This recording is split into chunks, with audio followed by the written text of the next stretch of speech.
Hello everyone, सभी को good morning. क्या हाल चाल है भाई? बढ़िया है सभी लोग। चलिए वीडियो को स्टार्ट करते हैं। इस वीडियो में हम कंप्लीट बात करेंगे सर्कुलेटरी सिस्टम। जो भी स्टूडेंट सर्कुलेटरी सिस्टम का सी भी नहीं जानता होगा उसको 100% ये लेक्चर समझ में आएगा। और इस लेक्चर को देखने के बाद एक भी ऐसा क्वेश्चन नहीं होगा जो आप इस चैप्टर से सॉल्व नहीं कर पाएंगे। शुरू करें वीडियो को। तो यस, मेरा नाम है प्रकाश प्रधान और आप देख रहे हैं अपना पैरास चैनल यूनिक डेडिकेशन। आइए वीडियो को स्टार्ट करते हैं। मैं वही बताऊंगा यहाँ पर जो आपके सिलेबस में है, बस जो जो सिलेबस में है वही बताऊंगा। हॉट वाला जो पंपिंग वाला है, कौन सा ब्लड इम्प्योर ब्लड कहाँ से इंटर करता है, कहाँ निकलता है, इतना कॉम्प्लिकेटेड आपके बुक में दिया है। हम उसको इतना सिंपल वे में बताएंगे कि एक बार जब आप देख लेंगे तो आपको रिवीजन का भी जरूरत नहीं पड़ेगा। चलिए अब हम कर दिखाते हैं। सबसे पहले हम बात करते हैं फंक्शन ऑफ ब्लड। ये तो एग्जाम में आएगा नहीं, लेकिन आपको जानना है। पता नहीं 2 मार्क्स का पूछ दे कि write two function of blood, ऐसे तो आप लिख लेंगे लेकिन फिर भी समझ लीजिए। First, transport of digested food.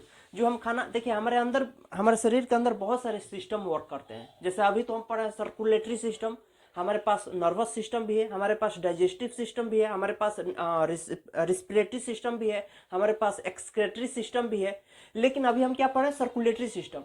तो ये जो डाइजेस्टेड फूड है, जो हम खाना खाते हैं, वो कहाँ हमारे पेट में जाता है, वहां पर डाइजेस्ट होता है। और डाइजेस्ट होकर जो इंपॉर्टेंट न्यूट्रिएंट्स है, जो विटामिन है, जो प्रोटीन है, वो कहाँ चला जाता है? वो ब्लड में चला जाता है। और ब्लड उसको कैरी कर पूरे हमारे बॉडी में सप्लाई करता है। जहां भी जरूरत है वहां पर वो सप्लाई करता है। तो वहीं लिख रहा है ट्रांसपोर्ट ऑफ डाइजेस्टेड फूड।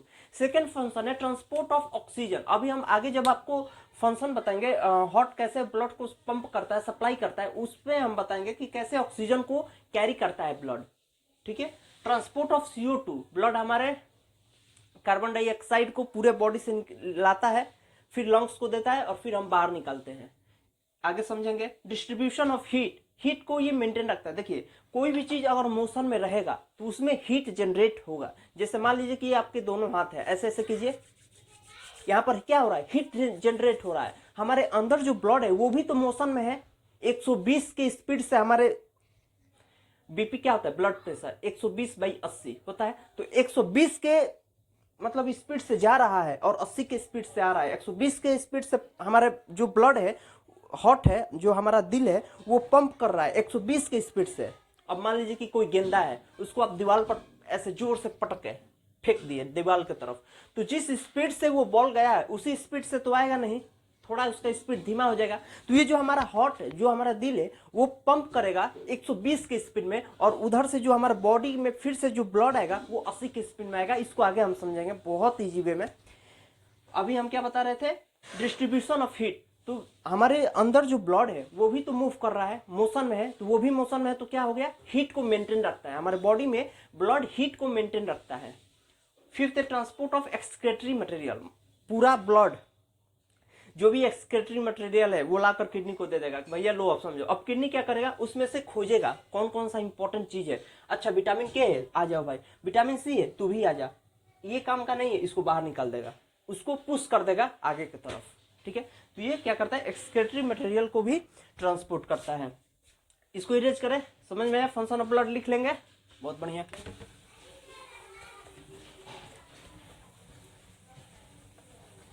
चलिए अब समझते हैं ब्लड को।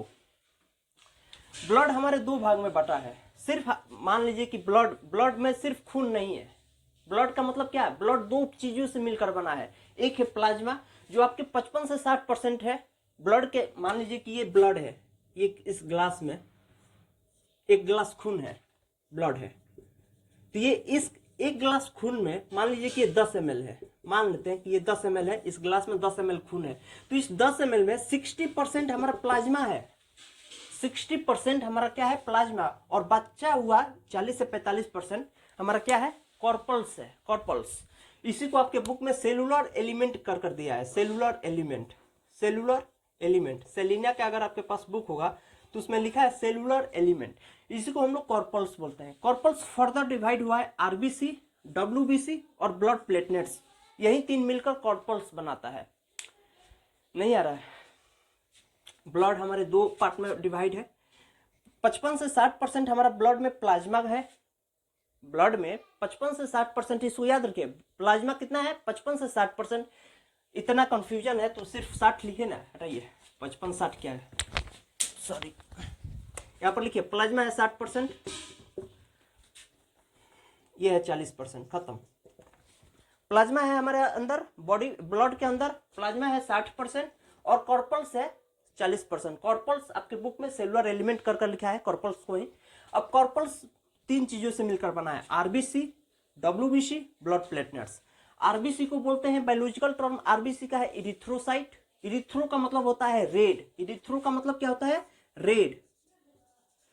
डब्ल्यूबीसी व आरबीसी का मतलब होता है व्हाइट ब्लड सेल्स या व्हाइट ब्लड कॉर्पल्स, दोनों सही है। व्हाइट ब्लड सेल्स या red blood cells, sorry very sorry, red blood cells या red blood corpuscles. WBC white blood cells या व्हाइट ब्लड कॉर्पल्स, कुछ भी आप बोल सकते हैं। इसको सी को कॉर्पल्स बोल सकते हैं या सेल्स। आपके बुक में ज्यादातर किताब में सेल्स बोला जाता है, बचपन से हम लोग सेल्स बोलते आ रहे हैं। तो white blood sales RBC, red blood sales. इसका बायोलॉजिकल जो टर्म है उसको बोलते हैं ल्यूकोसाइट। ल्यूकोसाइट का मतलब डब्ल्यूसी का ही नाम है।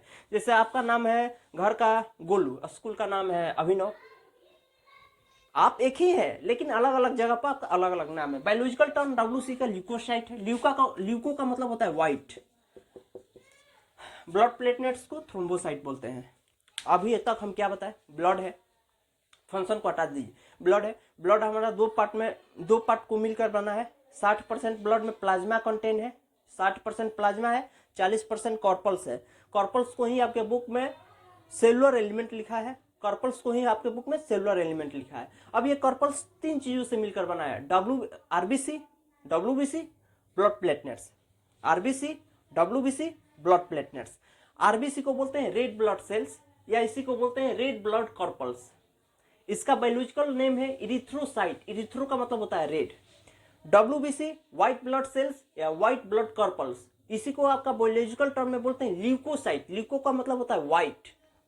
अभी हम आपको बताएंगे कि डब्ल्यूबीसी व्हाइट क्यों होता है, आरबीसी रेड क्यों होता है। उसके बाद लास्ट में बचा है हमारा ब्लड प्लेटलेट्स, इसको बोलते हैं थ्रोम्बोसाइट। इसको क्या बोलते हैं, थ्रोम्बोसाइट। बहुत बढ़िया। अब थोड़ा नंबर बात कर लेते हैं। आरबीसी आपके शरीर में 50 लाख है। आपके बुक में, सेलेनिया के बुक में लिखा है 4.5 मिलियन टू 5 मिलियन, ठीक है। 1 मिलियन में 10 लाख होता है, ठीक है। आरबीसी आपके पूरे शरीर में 10 लाख है। नंबर पूछेगा कि कितने आरबीसी है, 10 लाख, ऐसा ये 50 लाख, ये सिंपल क्वेश्चन पूछेगा नहीं। आरबीसी का number 50 lakh. White blood sales 4000 से 8000, जनरली इसको 10,000 कंसीडर किया जाता है, लेकिन आपके जो बुक में डाटा है हम उसी को यहाँ पर लिखे हैं। 10,000 होगा लेकिन आपके बुक में लिखा है 4000 से 8000, तो हम वहीं लिखे हैं यहाँ पर। और ये 2 लाख, समझ में आ गया। RBC 50 lakh, white blood sales 4000 से 8000, ब्लड प्लेटलेट्स 10 लाख। याद हो गया।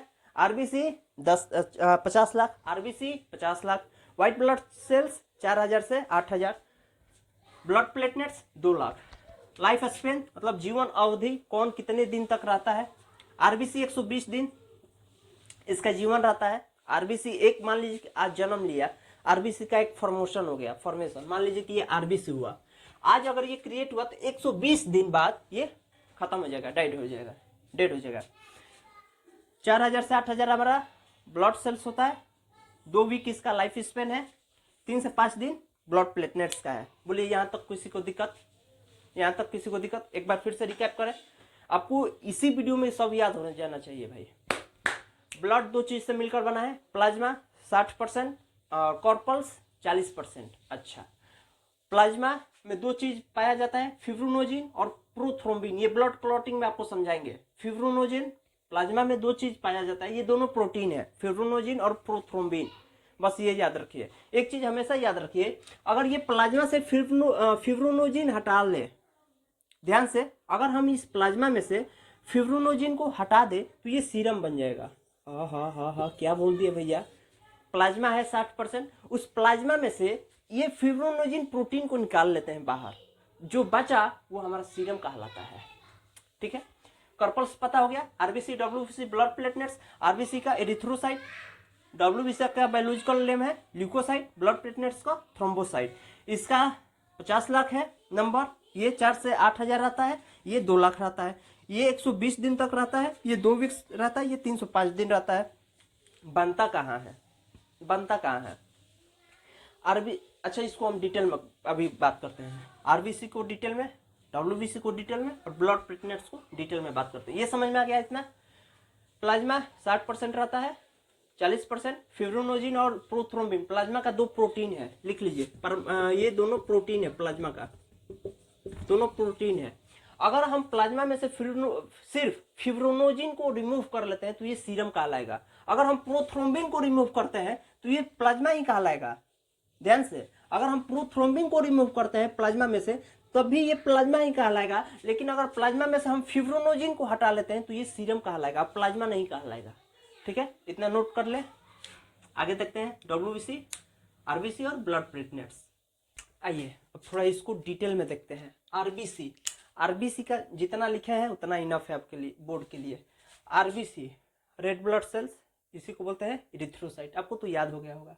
इसका जो शेप होता है वो सर्कल होता है। आप लोग आरबीसी का फोटो देखे होंगे, गोल और बीच में ऐसे चिपटा सा। आरबीसी का ऐसे गोल नुमा आकृति रहेगा और बीच में चिपटा सा रहेगा इसका शेप। इसमें लाइजोजोम्स नहीं होता है। लाइजोजोम्स क्या होता है, क्या करता है ना, लाइजोजोम्स मान लीजिए कि आरबीसी जब मर जाता है आपके 120 दिन के बाद, तो आरबीसी, ध्यान से सुनिए, 120 दिन के बाद आरबीसी तो मर जाएगा। तो लाइजोजोम रहता है तो वो उसको खा जाता है, डाइजेस्ट कर लेता है। मरा हुआ जो आरबीसी है उसको खा जाता है। लेकिन इसमें आरबीसी में लाइजोजोम्स ही नहीं है। तो आरबीसी को कौन डाइजेस्ट करेगा, कहाँ जाएगा आरबीसी? ये जाता है स्प्लीन में, ये जाता है स्प्लीन में। आरबीसी कहाँ, जब आरबीसी मर जाता है तो वो कहाँ जाकर स्टोर हो जाता है? स्प्लीन में। स्प्लीन कहाँ होता है? ये जो आपके पेट है वो लेफ्ट साइड के पेट के थोड़ा सा नीचे, यहाँ पर स्प्लीन है, यहाँ पर स्प्लीन है आपका। तो आरबीसी जब मर जाता है तो वो कहाँ जाकर स्टोर हो जाता है? Stored in spleen. स्टोर्ड दिखाई दे रहा है, स्टोर्ड इन स्प्लीन। आरबीसी जब मर जाता है तो कहाँ स्टोर होता है? स्प्लीन में। इसमें लाइजोजोम नहीं रहता है। लाइजोजोम रहता तो लाइजोजोम को क्या बोलते हैं? Suicide bag of the cell. तो ये आरबीसी का जो डेड सेल है उसको खा जाता है। लेकिन इसमें तो लाइजोजोम, आरबीसी में लाइजोजोम रहता ही नहीं। तो ये कहाँ लाइजोजोम स्टोर हो जाता है? सॉरी, आरबीसी कहाँ स्टोर होता है? जाकर स्प्लीन में। इसमें न्यूक्लियस भी नहीं रहता है। अब मान लीजिए कि आप आरबीसी अपना निकाल कर किसी को दे दिए तो उससे पता ही नहीं चलेगा आपका डीएनए, कुछ भी पता ही नहीं चलेगा, क्योंकि इसमें न्यूक्लियस रहता ही नहीं है। याद रखिएगा, आरबीसी में न्यूक्लियस नहीं रहता है। टोटल कर्पल्स का ये 95% है। कर्पल्स, टोटल कर्पल्स जो हम बताए थे 40% ना कर्पल्स। तो अभी हम क्या बताए थे कि ब्लड, प्लाज्मा 60% है और कर्पल्स 40% है। इन 40% का, इस 40% का कर्पल्स 95% तो आरबीसी है, 50 लाख है, 50 लाख, और डब्ल्यूबीसी 4000 से 8000। तो ये टोटल कर्पल्स का 95% टोटल आरबीसी है। अब देखिए ब्लड में क्या होता है? आरबीसी। आरबीसी में क्या होता है? हेमोग्लोबिन, आगे बताएंगे। आरबीसी में क्या होता है? हेमोग्लोबिन। हेमोग्लोबिन में पाया जाता है आयरन। अगर आपके शरीर में आयरन की कमी हो जाता है तो डायरेक्टली आपके शरीर में हेमोग्लोबिन डाउन हो जाएगा। हेमोग्लोबिन कम हो जाएगा तो आरबीसी कम हो जाएगा, आरबीसी कम हो जाएगा तो ब्लड कम हो जाएगा। रिलेट कर पा रहे हैं कि नहीं? हम क्या बताएं, ब्लड में होता है आरबीसी, आरबीसी में होता है हेमोग्लोबिन, हेमोग्लोबिन के अंदर क्या पाया जाता है? आयरन। हेमोग्लोबिन क्या है? Iron, Fe। तो जब आप जाएंगे हॉस्पिटल में तो डॉक्टर आपको, जब आप बोलते हैं कि ब्लड की कमी है या हेमोग्लोबिन डाउन है, डॉक्टर आपको एक आयरन की गोली दे देता है, टैबलेट खा लीजिए, 10 दिन में आप फिट हो जाएंगे। आयरन की अगर कमी हुई, हेमोग्लोबिन आपका डाउन हो जाएगा। हेमोग्लोबिन डाउन होगा तो आरबीसी डाउन हो जाएगा, उसका जो काउंट होगा आरबीसी कम हो जाएगा। यानी आरबीसी कम होगा तो कहीं ना कहीं आपके पूरे शरीर में खून की कमी हो जाएगी। और इसी को हम, जब आयरन की कमी होता है तब एक बीमारी होता है एनीमिया। क्या बताया मैं? आयरन, आपके शरीर में जब आयरन की कमी होता है तो एक बीमारी होता है एनीमिया, उसको बोलते हैं एनीमिया। अब देखिए क्वेश्चन ये भी कर सकता है कि हेमोग्लोबिन की कमी से कौन सी रोग होता है, कौन सा रोग होता है? एनीमिया। आरबीसी की कमी से एनीमिया, ब्लड की कमी से एनीमिया, कुछ भी है एनीमिया। क्योंकि सब एक दूसरे से रिलेट है। आयरन कम हुआ यानी हेमोग्लोबिन कम हुआ, हेमोग्लोबिन कम हुआ यानी आरबीसी कम हुआ, आरबीसी कम हुआ यानी ब्लड कम हुआ। अगर क्वेश्चन आपसे देता है कि ब्लड की कमी से कौन सा रोग होता है, एनीमिया। हेमोग्लोबिन की कमी से कौन सा रोग होता है, एनीमिया। आयरन की कमी से कौन सा रोग होता है, एनीमिया। आरबीसी की कमी से कौन सा रोग होता है, एनीमिया। यहां तक समझ में आ गया? डस्टर कहाँ गए भाई? यहाँ है। बोलिए, कोई दिक्कत? बहुत बढ़िया। फॉर्मेशन कहाँ होता है? आरबीसी बनता कहाँ है? बोन मैरो में। बोन मैरो क्या है भैया? बोन मैरो क्या है भैया? ये मान लीजिए कि आपका बोन है, इसके अंदर, अरे चिकन खाए हैं, चिकन, चिकन का जब आप हड्डी तोड़ते हैं तो उसके अंदर ब्राउन कलर का उसका जो निकलता है ना, उसी को बोलते हैं बोन मैरो। आरबीसी का फॉर्मेशन होता है बोन मैरो में। जो एक छोटा बच्चा होता है जब एम्ब्रियो में रहता है तो वहां उसका फॉर्मेशन होता है लीवर में। ठीक है, आरबीसी कहाँ फॉर्म होता है? लीवर में होता है फॉर्म। एक मिनट देख लेते हैं। स्प्लीन दिया है कि लीवर दिया है? Just second. In an embryo there, हाँ, लीवर एंड स्प्लीन दिया है। एम्ब्रो क्या होता है? भ्रूण, भ्रूण जिसको बोलते हैं। जब एक माँ के पेट में बच्चा रहता है तो उसका जो, अभी तो वो पूरा मेच्योर नहीं हुआ है, ये एडल्ट में बनता है भाई, bone marrow. Formation of RBC adult में, एडल्ट में कहाँ बनता है? आरबीसी बोन मैरो में। जो एक बच्चा होता है अभी अपने माँ के पेट में, जब वो बच्चा रहता है तो उसका जो आरबीसी होता है वो कहाँ बनता है? क्योंकि एक नॉर्मल बच्चा जो जन्म लेता है उसमें अभी हड्डी का विकास नहीं होता है, डेवलप हड्डी नहीं आता है, बोन्स नहीं होते हैं, तो सारे मांसपेशियां रहता है। तो उस समय जो आरबीसी हो वो कहाँ बनता है? उसके लीवर में बनता है, इसको याद रखिएगा। और डेड कहाँ होता है? स्प्लीन में। आरबीसी क्लियर है इतना? Shape circle. लाइजोजम नहीं पाया जाता है, तो लाइजोजम जब नहीं है तो कहाँ स्टोर होता है? स्प्लीन में। न्यूक्लियस नहीं होता है। टोटल कॉर्पस का 95% है। ब्लड में पाया जाता है आरबीसी। आरबीसी में होता है हेमोग्लोबिन। हेमोग्लोबिन में मेनली किससे बना होता है हेमोग्लोबिन? आयरन। आयरन की जब कमी हो जाएगा तो एक बीमारी होता है एनीमिया, या क्वेश्चन जाएगा हेमोग्लोबिन की कमी से कौन सा रोग होता है? एनीमिया। आरबीसी की कमी से कौन सा रोग होता है? एनीमिया। Blood anaemia. फॉर्मेशन कहाँ होता है? एडल्ट अगर कोई ह्यूमन है उसका आरबीसी बनेगा बोन मैरो में। अगर कोई बच्चा है जो अभी पेट में है, जन्म उसका नहीं हुआ है, जब तक बच्चा जन्म नहीं लेता है तब तक उस बच्चा को बोलता है कि वो अभी भ्रूण है, भ्रूण ही बोलते हैं शायद, इम्ब्रो है। ठीक है, उसका होता है कहाँ? लीवर में। यहाँ पर लिख दे क्या? इम्ब्रो चाइल्ड, समझ जाइएगा। अभी जिसका जन्म नहीं हुआ है लीवर में बनता है आरबीसी। ठीक है, और ये जो आरबीसी 120 दिन के बाद मर जाता है वो कहाँ जाकर स्टोर हो जाता है? स्प्लीन में जाकर खत्म हो जाता है। इसको इरेज कर दें। अब थोड़ा डब्ल्यूबीसी को देखते हैं। डब्ल्यूबीसी व्हाइट ब्लड सेल्स, इसी को बोलते हैं ल्यूकोसाइट। ल्यूको का मतलब होता है व्हाइट। शेप इसका इरेगुलर है। इसका कैसा था? सर्कल था और बीच में चपटा था, ऐसा कोई शेप भी नहीं है। आप लोग को हम पिक्चर लगा देंगे। डब्ल्यूबीसी क्या है? इसका इरेगुलर शेप है, कैसा भी हो जाएगा, ऐसा भी हो जाएगा, ऐसा भी हो जाएगा, ऐसा भी हो जाएगा, कैसा भी शेप बना लीजिए वो डब्ल्यूबीसी हो जाएगा। इसका इरेगुलर, कोई परमानेंट शेप ही नहीं है, कैसा भी शेप ले लेगा, तो शेप इसका इरेगुलर। इसमें न्यूक्लियस पाया जाता है, इसको याद रखिए। देखिए आरबीसी में भी न्यूक्लियस पाया जाता है, जानते हैं कब? जब एक बच्चा जन्म लेता है तो उस समय उसके आरबीसी में एक न्यूक्लियस रहता है, लेकिन जैसे ही वो बड़ा होता है उसका न्यूक्लियस मर जाता है, डेड हो जाता है। इतना डेप्थ क्वेश्चन नहीं पूछेगा, जितना बताए हैं उतना इनफ है आपके लिए। डब्ल्यूबीसी में न्यूक्लियस होता है, याद रखिएगा। प्रोटेक्ट फ्रॉम डिजीज, ये बीमारी से हमको रक्षा करता है। कौन? डब्ल्यूबीसी। अब ये देखिए टाइप लिखे, एंटीबॉडी डब्ल्यूबीसी का टाइप नहीं है, हम टाइप इसका यही 5 है, हम इसको समझाने के लिए यहाँ पर लिख दिए हैं। फिर से ध्यान से, बहुत सारे लोग अब बोलेंगे कि एंटीबॉडी थोड़ी नहीं, एंटीबॉडी डब्ल्यूबीसी का टाइप नहीं है, हम आपको यहाँ पर थोड़ा समझाने के लिए लिखे हैं, इसको रिलेट करिएगा। टाइप बस इसका यही है 5। अब देखिए इसको थोड़ा रिलेट, इसको इरेज कर दें। देखिए एक चीज हम बता रहे हैं आपको, मजा आ जाएगा आपको जानकर।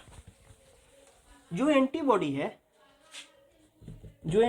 है इसका काम क्या है? एंटीबॉडी है उसका काम क्या है?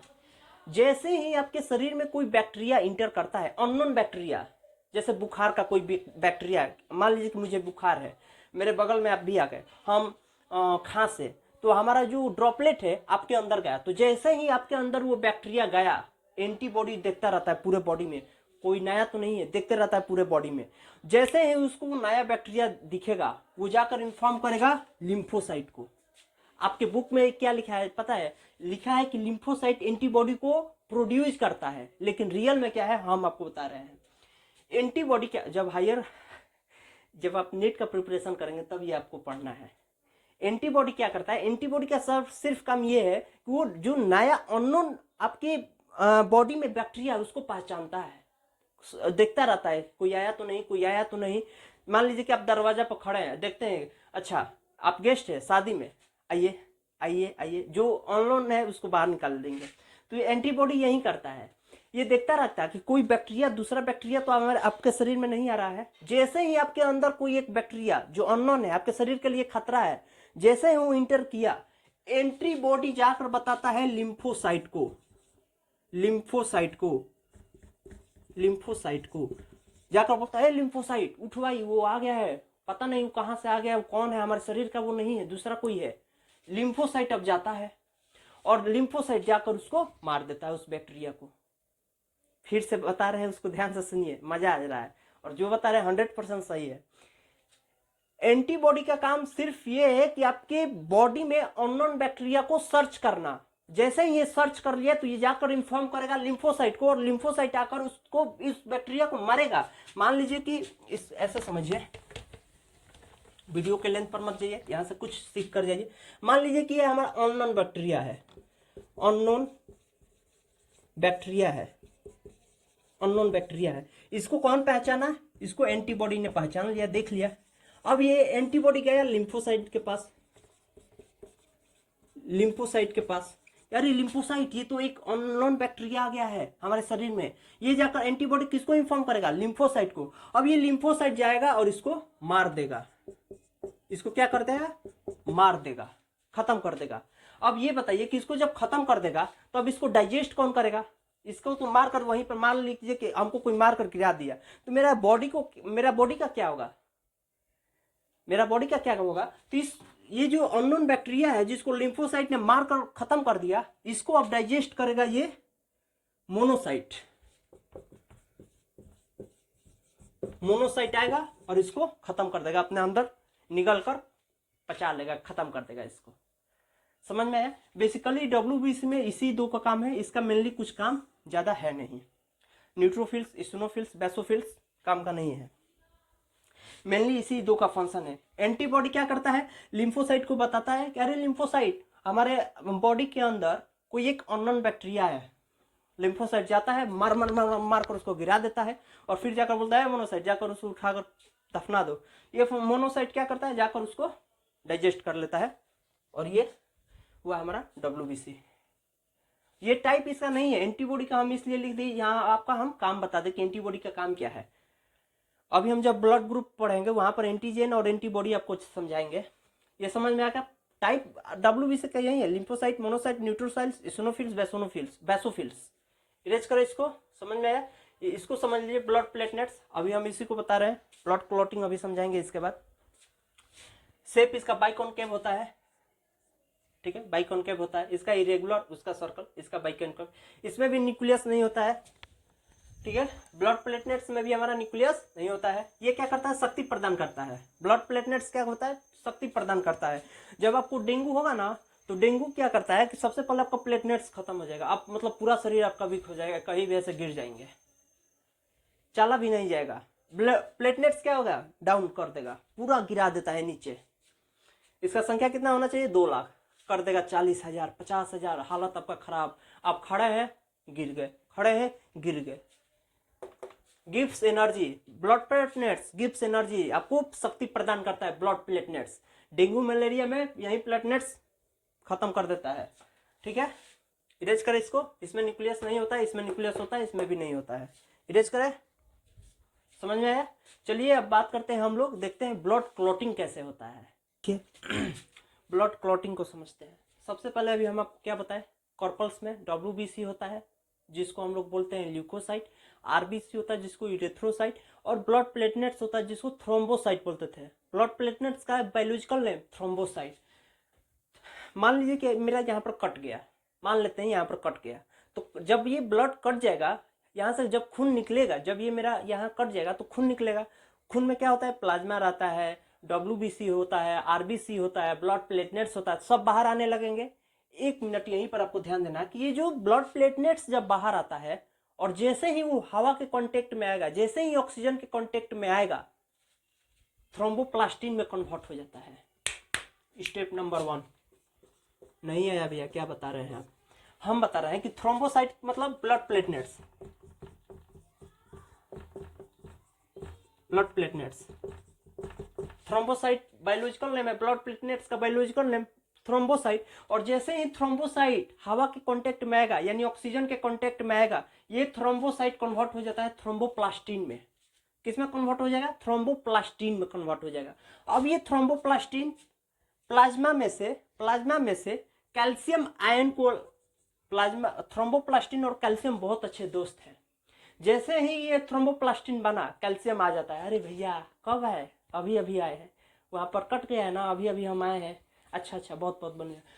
थ्रोम्बोप्लास्टिन और कैल्शियम बहुत अच्छे दोस्त हैं। जैसे ही थ्रोम्बोप्लास्टिन बना, कैल्शियम आयन प्लाज्मा से खुद आकर इसके साथ रिएक्ट करता है, और इन दोनों का रिएक्ट होने के बाद प्रोथ्रोम्बिन भी आ जाता है। प्रोथ्रोम्बिन, अभी हम आपको प्लाज्मा जब बता रहे थे कि 60% प्लाज्मा है, तो हम बताए कि प्लाज्मा में 2 प्रोटीन होता है, प्रोथ्रोम्बिन और फिब्रिनोजेन।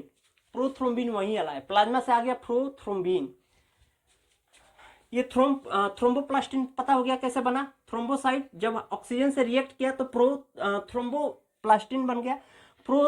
थ्रोम्बोप्लास्टिन जब कैल्शियम आयन के साथ रिएक्ट किया, और ये जो प्रोथ्रोम्बिन, ये प्लाज्मा से आया है, ये भी प्लाज्मा से आया है। ये दोनों भाई प्लाज्मा से आकर थ्रोम्बोप्लास्टिन से रिएक्ट कर लेते हैं। क्या मैं बोला? ध्यान से समझना है भाई, इतना डेप्थ आपके बुक में दिया है, आपको समझना पड़ेगा। थ्रोम्बोसाइट जो होता है, ब्लड प्लेटलेट्स को ही बोलते हैं।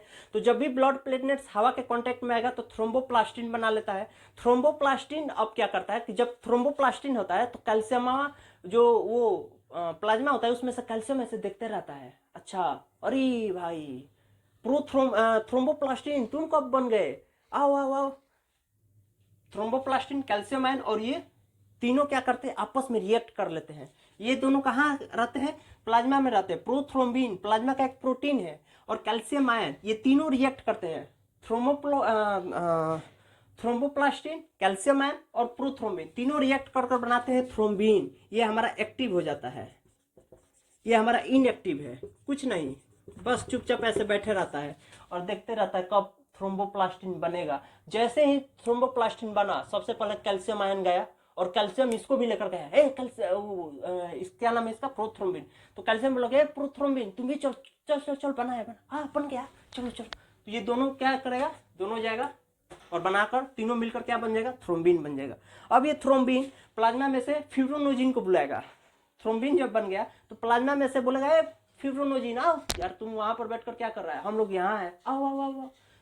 फिब्रिनोजेन को बुला लेगा। थ्रोम्बिन और फिब्रिनोजेन जब फिर ये दोनों आपस में रिएक्ट करेंगे तो फिब्रिन बनता है। ये हमारा एक्टिव हो गया, ये हमारा इनएक्टिव चुपचाप बैठा था। जैसे ये हमारा प्रोथ्रोम्बिन चुपचाप बैठा था, उसी तरह ये फिब्रिनोजेन बैठा था। ये देखता रहता कि कब प्रोथ्रोम्बिन जाएगा, फिर थ्रोम्बिन बनाएगा, फिर हमको बुलाएगा। जैसे ही थ्रोम्बिन बना, फिब्रिनोजेन तोड़ करके आया, फिब्रिनोजेन दोनों रिएक्ट किया, फिब्रिन बन गया।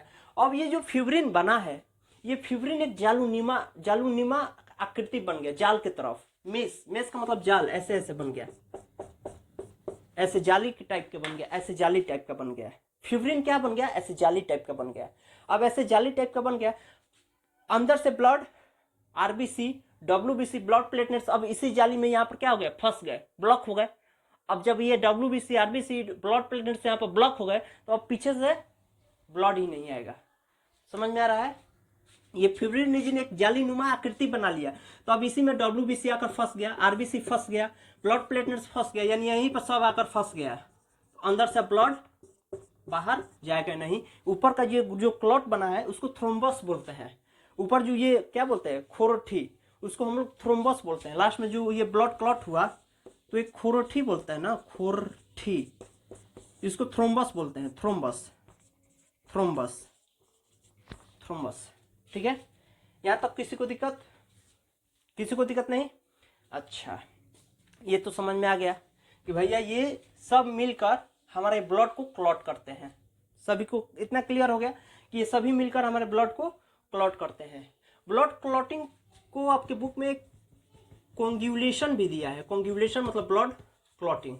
और इस प्रोसेस को क्या लिखा है, एक minute, cascading process, cascading process भी बोलते हैं, कैस्केडिंग प्रोसेस। इसको होने में अप्रॉक्स 4 मिनट लगते हैं। ये सब नीट में पूछता है। कैस्केडिंग प्रोसेस 4 मिनट में कंप्लीट हो जाता है। इतना नहीं जानना, जितना बताया है उतना काफ़ी है आपके लिए। अब यहाँ पर एक इसको इरेज कर दे, इसको इरेज कर दे, बहुत बढ़िया। अब एक चीज़ यहाँ पर और समझिए, ये जो वर्ड लिखे हैं ये एक बीमारी का नाम है, हेमियोफीलिया।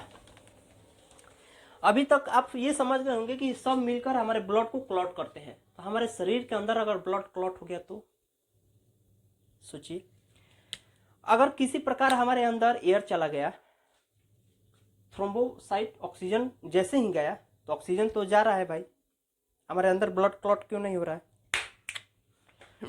इस सवाल आ रहा है कि नहीं आ रहा है? देखिए, एक एंटी एजेंट है, एंटी एजेंट, जिसको हम लोग हेफ्रिन बोलते हैं, हेफ्रिन। समझ लीजिए, आपके ये सिलेबस में नहीं है, बस ऊपर ऊपर से 1 मिनट में समझाते थे। एक एंटी एजेंट है हेफ्रिन। हेफ्रिन क्या करता है ना, हेफ्रिन की खासियत है, ये सभी मिलकर क्या करते हैं, ब्लड क्लॉट करते हैं, ब्लड को क्लॉट कर देंगे। अंदर हमारे ब्लड क्लॉट क्यों नहीं होता है? इस हेफ्रिन के कारण नहीं होता है। हेफ्रिन करने ही नहीं देता है, बोलता है कि यहाँ अंदर किसी ने ब्लड क्लॉट किया, देख लेना।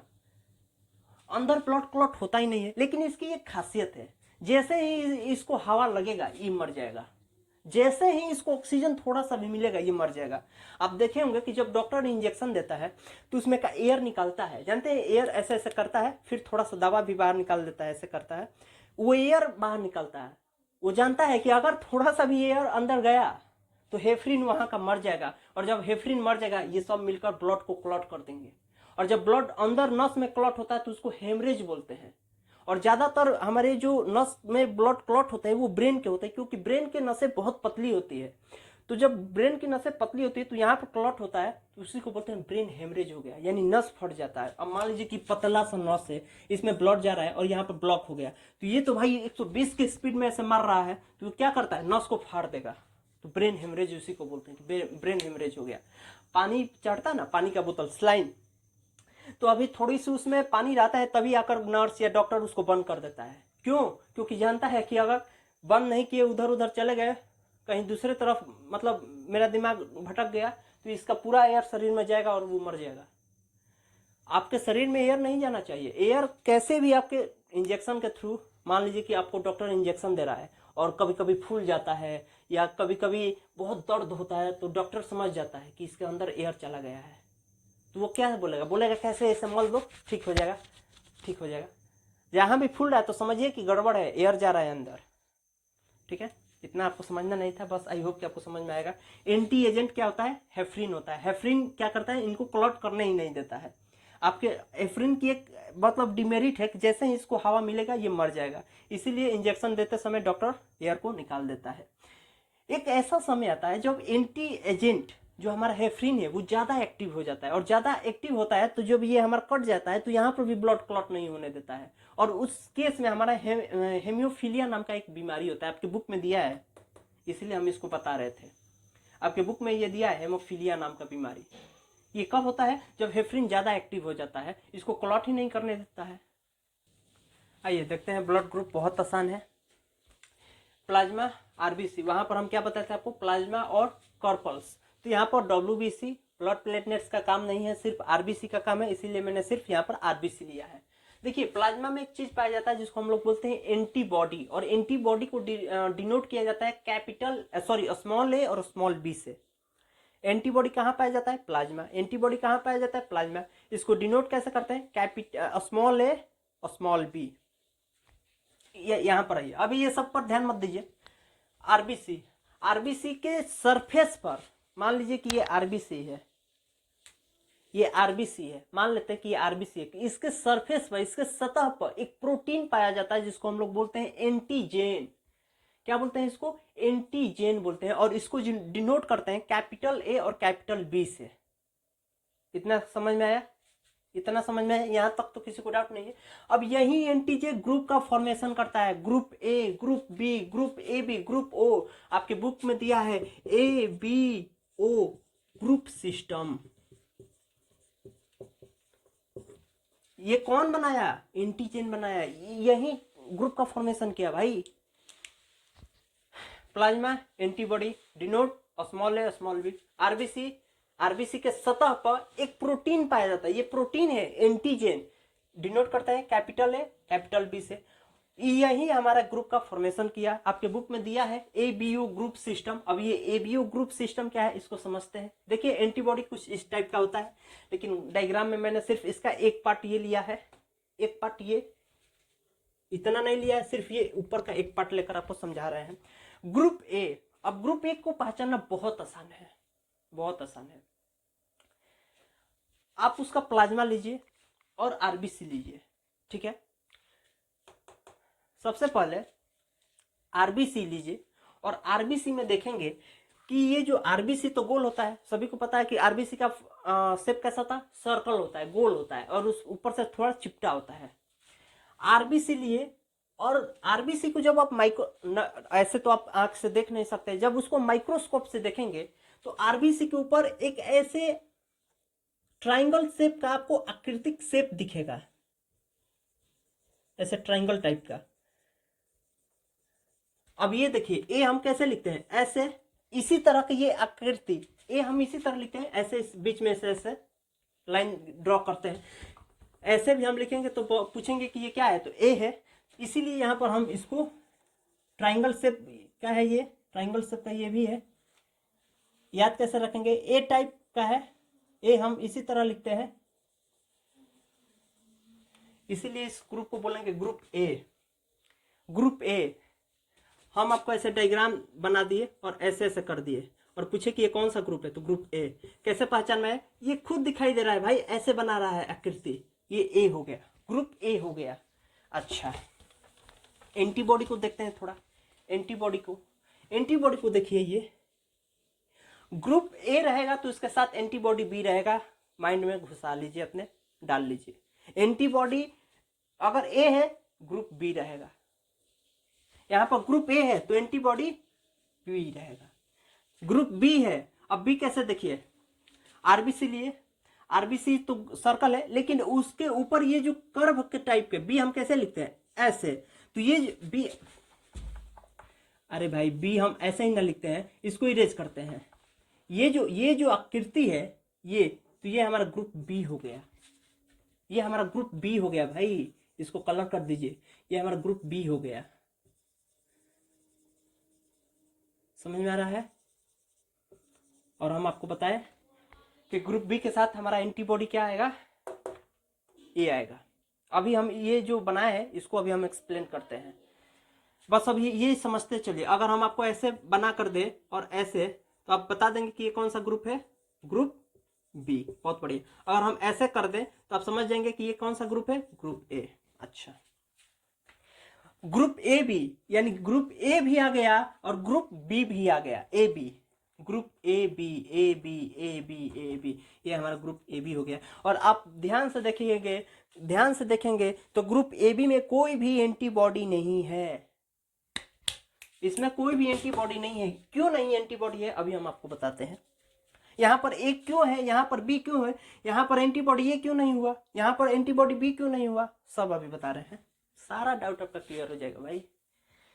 ग्रुप ओ देखिए, ग्रुप ए ओ में ना ऊपर ट्राइंगल शेप दिख रहा है, ना ऊपर कर्व दिख रहा है, यानी कुछ नहीं दिख रहा है, जीरो, कुछ नहीं दिख रहा है, जीरो।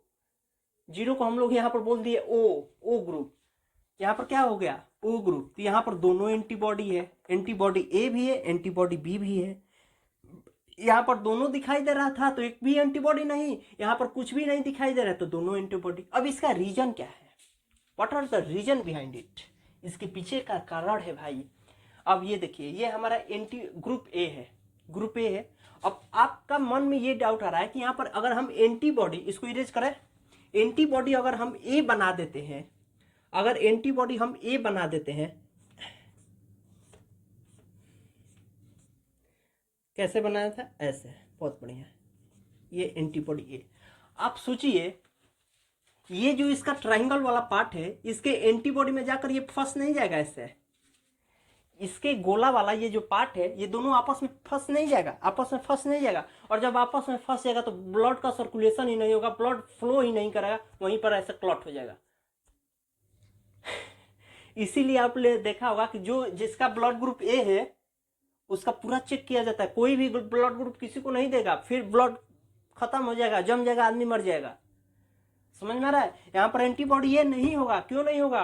अगर यहाँ पर एंटीबॉडी ए होता है तो इसका जो ग्रुप ए है, इसका जो ये आरबीसी का ग्रुप ए है, ये जो इसका ट्रायंगल वाला पार्ट है इसमें आकर चिपक जाएगा, ब्लड का सर्कुलेशन ही नहीं होगा। ये बी वाला है, ये बी वाला है, अगर हम इसको ऐसे बना दे सर्कुलेशन, ये बी वाला आकर इसमें चिपक नहीं जाएगा, चिपक जाएगा, ये वाला ये कर्व आकर इसी में ऐसे चिपक जाएगा, ब्लड का सर्कुलेशन ही नहीं होगा। इसीलिए ग्रुप ए, जो ग्रुप ए है उसका एंटीबॉडी बी है, ग्रुप बी का एंटीबॉडी ग्रुप ए है, ताकि ये दोनों आपस में चिपके नहीं, दोनों आपस में चिपके नहीं। इसको देखिए ग्रुप ए बी को, ग्रुप ए बी में कोई भी एंटीबॉडी नहीं है, अगर कोई भी दोनों में से रहता तो चिपक जाता। अगर मान लीजिए कि ये रहता तो ये वाला चिपक जाता, अगर ये रहता तो ये वाला चिपक जाता, इसीलिए इसमें कोई एंटीबॉडी ही नहीं है। इसको देखिए, इसमें कुछ नहीं है, ना ए का सर्कल है, ना ए ग्रुप है, ना बी ग्रुप है, ना ए ग्रुप है, ना बी ग्रुप है, इसीलिए इसमें दोनों एंटीबॉडी है। जा, ये तो गोल है, इसमें आकर इसमें फंसेगा नहीं, इसमें फंसेगा नहीं, इसीलिए इसमें दोनों एंटीबॉडी है। ये जनरली माना जाता है कि जिनका ब्लड ग्रुप ए बी होता है वो थोड़ा ज्यादा बीमार होते हैं, क्योंकि उसमें एंटीबॉडी नहीं रहता है, और जिनका ग्रुप ओ होता है वो थोड़ा कम बीमार पड़ते हैं, क्योंकि इनमें दो एंटीबॉडी है, दो एंटीबॉडी रहता है। इरेज करें इसको, ये समझ में आया?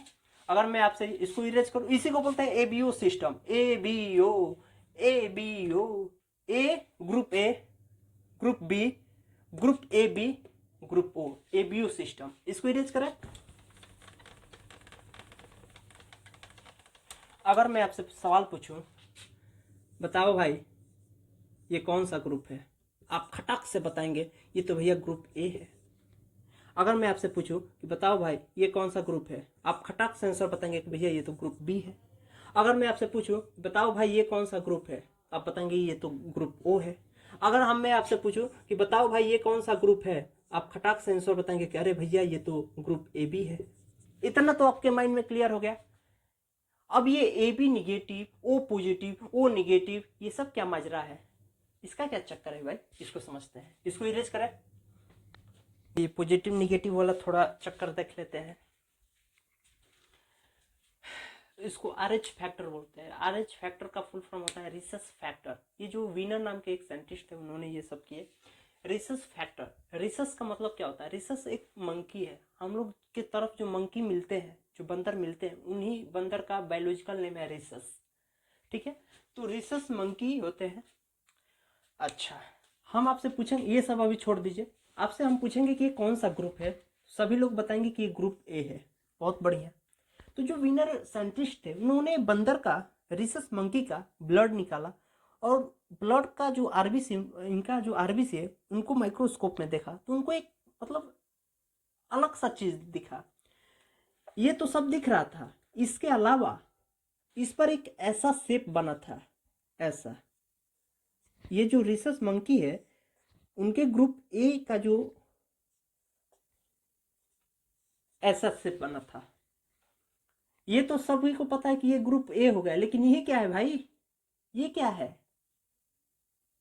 ये जो शेप जिसमें प्रेजेंट रहता था उसको हम पॉजिटिव बोल दिए। अगर ये ग्रुप ए है तो ए में ये पॉजिटिव है, ये है। अरे भाई ये ग्रुप ए है ना, ग्रुप ए है तो ग्रुप ए में ये शेप प्रेजेंट है, तो प्रेजेंट है तो पॉजिटिव, इसको बोल दिए ए पॉजिटिव। नहीं आया, ऊपर ऊपर से गया। डस्टर कहाँ है भाई?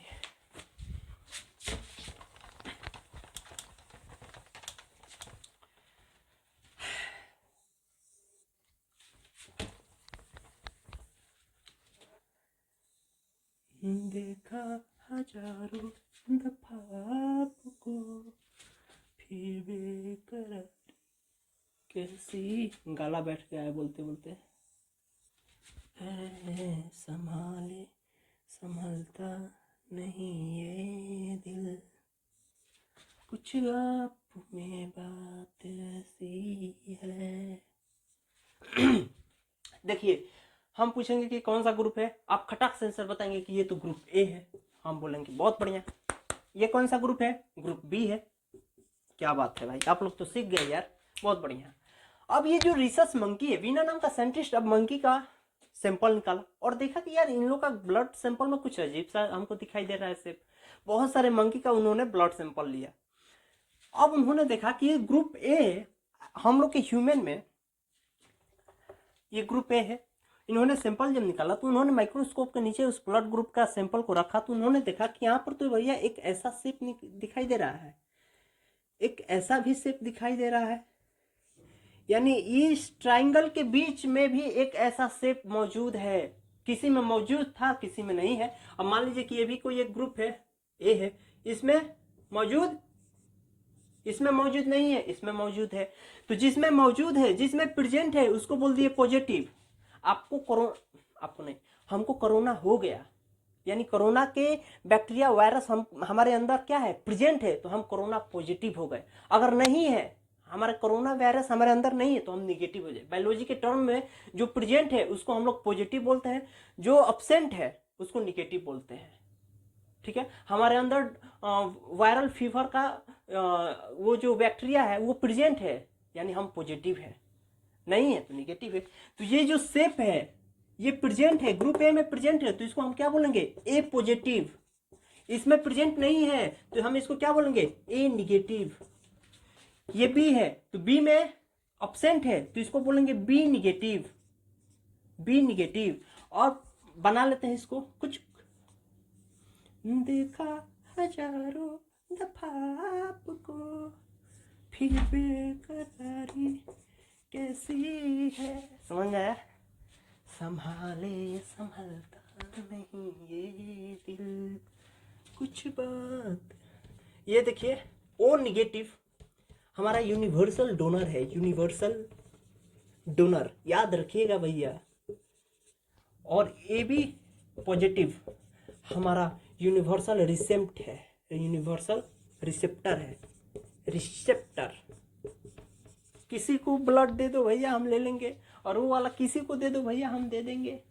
इरेज करें इसको। अब हम मेन फंक्शन बात करते हैं, हार्ट पंप कैसे करता है। आइए भाई अब समझते हैं ब्लड सर्कुलेट कैसे हार्ट करता है, दिल हमारा पंप कैसे करता है। ठीक है, उसको समझते हैं। वीडियो बहुत लंबा हो गया, लेकिन आई होप कि आपको समझ में आ रहा होगा। देखिए, एक होता है ओपन ब्लड सर्कुलेटरी सिस्टम, एक होता है क्लोज ब्लड सर्कुलेटरी सिस्टम, और एक होता है mixed blood circulatory system. Open blood circulatory system में क्या होता है कि इसमें आपको आर्टरीज, वेन ये सब नहीं मिलेगा। इसमें आपको ब्लड प्रेशर भी नहीं मिलेगा, ब्लड प्रेशर भी इसमें नहीं होगा। इसमें जो हमारा स्केलेटन रहेगा वो बाहर रहेगा। जैसे एग्जांपल हम आपको दे रहे हैं स्नेल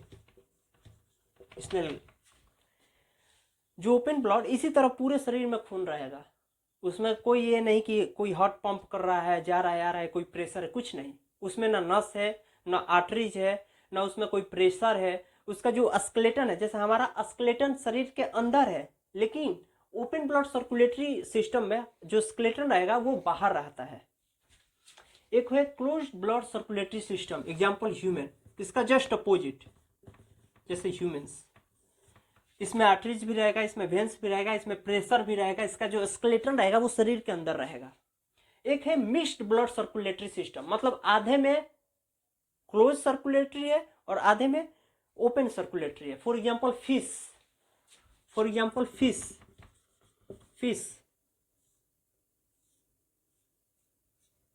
मान लेते हैं एक पल के लिए कि फिश है, तो इसके ऊपर पूरा वेन है, आर्टरीज है, ब्लड प्रेशर है, लेकिन इसके जो पूंछ वाला जो वो फ्लिप वाला एरिया होता है, ये इसमें हमारा ओपन ब्लड सर्कुलेटरी सिस्टम है। इसी तरह इधर पूंछ, उसमें उसका कुछ नहीं है, बस इसी तरह पड़ा हुई उसकी जो पूंछ होती है उसमें ओपन ब्लड सर्कुलेटरी सिस्टम है।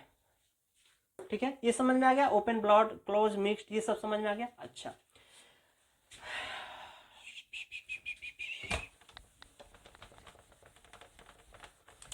मान लीजिए कि ये देखिए, ये हमारा मान लेते हैं कि ब्लड वेसल है।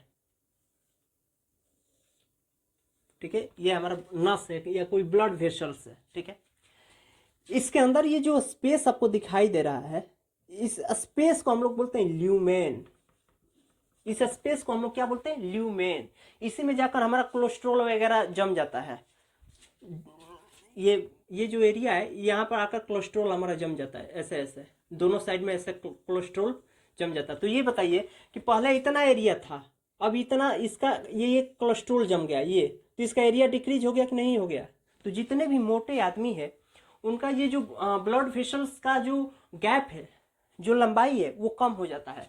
तो अब पहले बताइए कि इतने में, पहले इतना में ब्लड जाता था, इतना एरिया में ब्लड जाता था तो आराम से जाता था। पहले देखिए, इतना में ब्लड जाता था, धू आराम से जाता था, आ रहा था जा रहा था, आ रहा था जा रहा था। लेकिन अब अगल बगल कोलेस्ट्रॉल जम गया, यानी इसका एरिया छोटा हो गया। तो अब जो ब्लड है और तेजी से जाएगा और आएगा, और तेजी से जाएगा और आएगा, और इसी में चांस रहता है हार्ट अटैक आने का। जितना ये एरिया छोटा रहेगा उतने तेजी से हमारा क्या जाएगा? ब्लड जाएगा। समझ में आ रहा है आपको?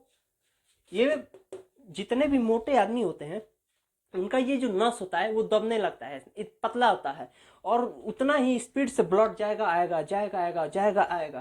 क्योंकि ये तो इसका एरिया अगर यही थोड़ा मोटा रहेगा तो आराम से रिलैक्स होकर ब्लड जाएगा आएगा, जाएगा आएगा, नॉर्मल।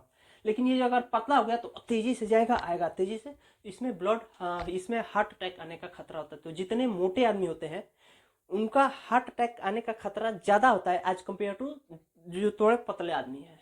ठीक है, खाली एरिया को क्या बोलते हैं? ल्यूमेन बोलते हैं। बहुत बढ़िया। अब आर्टरीज और वेन में थोड़ा डिफरेंस समझ लेते हैं, इसी पर खेला है पूरा।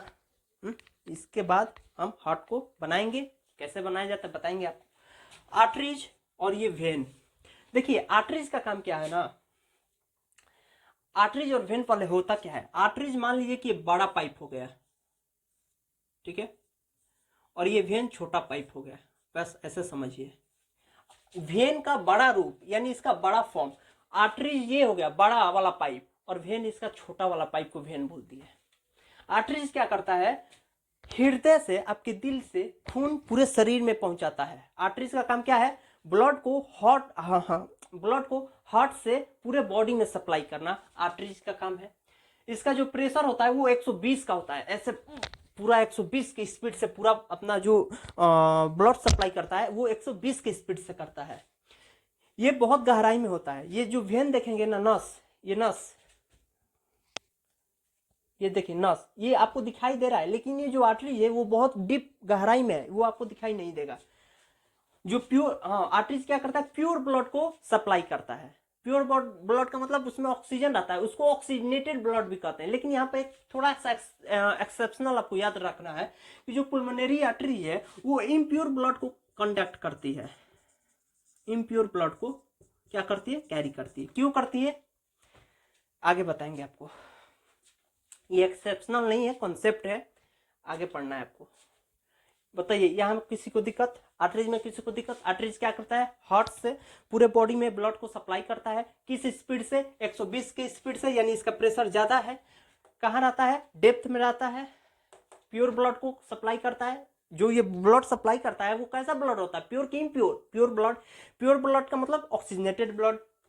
यहाँ पर एक एक्सेप्शनल याद रखिएगा कि जो पुल्मोनरी आर्टरीज होती है वो हमारा इम्प्योर ब्लड को कैरी करती है। ठीक है, दूसरे तरफ है वेन्स। वेन्स क्या करता है ना, वेन मतलब नस। नस क्या करता है? पूरे बॉडी से ब्लड सप्लाई करता है हार्ट को, पूरे बॉडी के वापस लाता है। अब मान लीजिए कि इस मार्कर को हम इस दीवार पर फेंके, तो जिस स्पीड से हम इसको फेंके उसी स्पीड से तो ये आएगा नहीं, यानी इसका स्पीड रहता है 80, यानी इसका स्पीड कम है, इसका स्पीड ज्यादा है। इसीलिए आर्टरीज बड़ा है, चौड़ा है, मोटा है और ये छोटा है, क्योंकि इसका स्पीड तो 80 के स्पीड से आना है। एक चीज यहाँ पर और बताना भूल गया, इसमें वाल्व नहीं होता है। बताइए, अब मान लीजिए कि इस गेंद को हमको फेंकना है, हार्ट है वो ब्लड को सप्लाई कर रहा है पूरे बॉडी में, तो अब इसको वाल्व का क्या जरूरत है? कुछ भी जरूरत नहीं है। यही हमारा वेन में हमारा वाल्व होता है। क्यों होता है? अब मान लीजिए कि हम 120 की स्पीड से हमारा हार्ट जो है वो बॉडी को ब्लड सप्लाई किया, अब पूरा पैर तक ब्लड चला गया और फिर वापस तो आना चाहिए। अब ये नहीं कि मान लीजिए कि आपका पैर है, यहां पर ब्लड आया और फिर यहां पर आकर, और फिर ये नहीं कि ये वापस लौट जाए, इसीलिए यहां पर वाल्व रहता है, वापस नहीं है। जैसे ही नीचे की तरफ वाल्व आएगा ये तो खुल जाएगा, और जैसे ही ऊपर की तरफ से जाकर और फिर नीचे आने का करेगा तो ये वाल्व यहाँ का बंद हो जाएगा। सिंपल समझिए ना भाई। देखिए, आर्टरीज में हमारा वाल्व नहीं होता है, वेन में हमारा वाल्व होता है। ये आपके बोर्ड एग्जाम में नहीं है, बस आपका कंसेप्ट हम बना रहे हैं कि हार्ट वाले चैप्टर जब वो हार्ट का पंपिंग बताएंगे तो आपको समझ में आएगा। ये पूरे बॉडी से हार्ट को सप्लाई करता है। प्रेशर इसका 80 रहता है, इसका प्रेशर 120 रहता है। ये डेप्थ पर आता है, पूरे नीचे रहता है, ये हमारा स्किन के नीचे रहता है। देखे जैसे ये आपको नस दिखा है ना, ये हमारा स्किन त्वचा के नीचे रहता है। कलर इसका ब्लू है, ब्लूइश कलर का रहता है, कभी कभी ग्रेनिश भी दिखाई देता है। ये क्या करता है? इम्प्योर ब्लड को कंडक्ट करता है। इम्प्योर ब्लड का मतलब हो गया डीऑक्सीजनेटेड ब्लड। एक एक्सेप्शनल यहाँ भी है, जो पुल्मोनरी वेन है वो हमारा प्योर ब्लड कंडक्ट करते हैं। प्योर ब्लड तो यहाँ पे याद रखिए, पुल्मोनरी आर्टरी इम्प्योर ब्लड और पुल्मोनरी वेन प्योर ब्लड को कंडक्ट करता है। आई होप कि ये इतना समझ में आपको आया होगा। अब चलिए हार्ट को बनाते हैं। हार्ट बाद में बार बार मुंह से निकल जा रहा है। अब चलिए हम हार्ट को बनाते हैं। हार्ट कैसे बनाया जाता है उसको बारे में हम थोड़ा आपको बताते हैं। आइए सबसे पहले थोड़ा इसको समझा देते हैं आपको। देखिए, ये जो हमारा जो हार्ट है, हार्ट से सबसे पहले जो ब्लड है वो जाता है अरोटा में, अरोटा के बाद जाता है आर्टरी, आर्टरी के बाद जाता है आर्ट्रियोल में। अब ये तीनों क्या है? देखिए, ये जो अरोटा है वो बड़ा वाला, जो हमारा ये पाइप है, बड़ा वाला पाइप, मतलब सबसे बड़ा वाला पाइप, उसको बोलते हैं अरोटा। तो सबसे पहले जो हार्ट है वो सबसे बड़ा वाला पाइप में इंटर करता है, अरोटा में। उसके बाद ये मीडियम वाला पाइप है, ये मीडियम वाला पाइप आर्टरी, ठीक है, इस मीडियम वाला पाइप में आता है। उसके बाद ये स्मॉल है, ये हमारा लार्ज है, लार्ज पाइप। ये हमारा मीडियम है और ये हमारा स्मॉल पाइप है। ऐसा समझिए, स्मॉल पाइप है ये, ऐसे। तो सबसे पहले हृदय से दिल कहाँ जाता है? अरोटा में जाता है। हृदय से अरोटा में जाता है, बड़ा वाला पाइप में।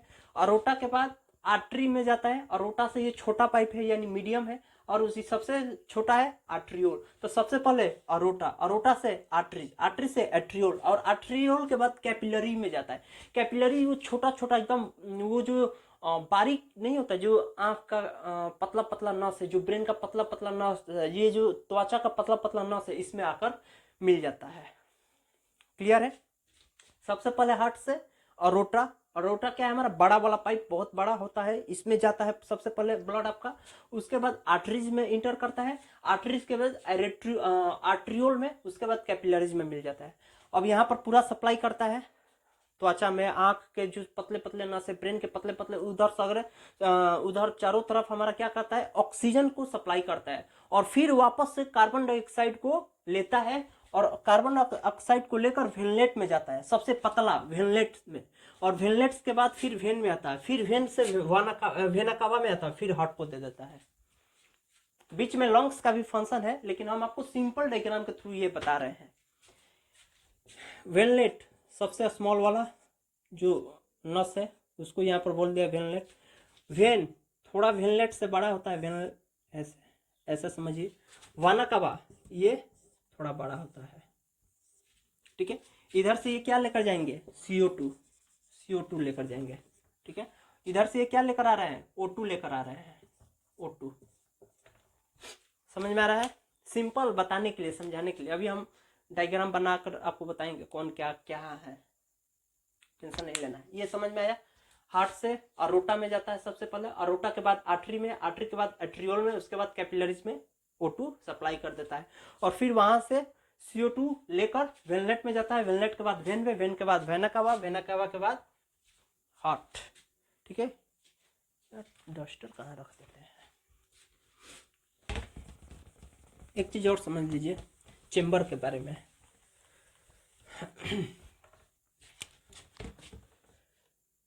जो फिश होती है ना, फिश, उसमें 2 चेम्बर होता है। ये हो गया अपर चेम्बर, ये हो गया लोअर चेम्बर। जो फ्रॉग होता है, फ्रॉग, उसमें 3 चेम्बर होता है। ऐसे नहीं,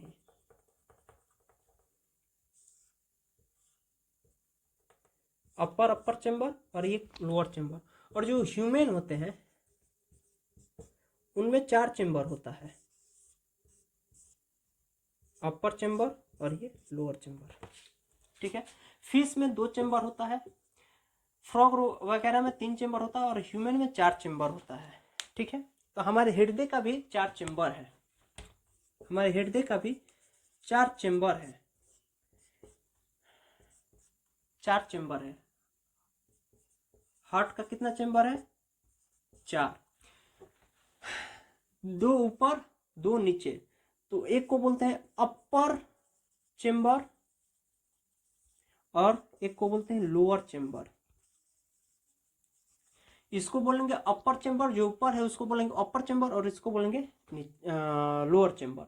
अपर चेम्बर को बोलते हैं आट्रियम। अब ध्यान, अब यहां से नाम याद रखना है भैया, आट्रियम का स्पेलिंग देख लीजिएगा, आट्रियम का स्पेलिंग देख लीजिएगा। अपर चेम्बर को आट्रियम बोलते हैं, स्पेलिंग क्या है? ATRIUM, ये सिंगुलर है, ATRIUM, आट्रियम। और लोअर चेम्बर को वेंट्रिकल बोलते हैं भाई साहब, वेंट्रिकल। बस यहां पर यहीं से आपको याद रखना है, upper chamber atrium, lower chamber ventricle. कितने चेम्बर होते हैं? 4। बहुत बढ़िया, इरेज करें इसको, इसको इरेज करें। बहुत बढ़िया, आप आइए बनाते हैं।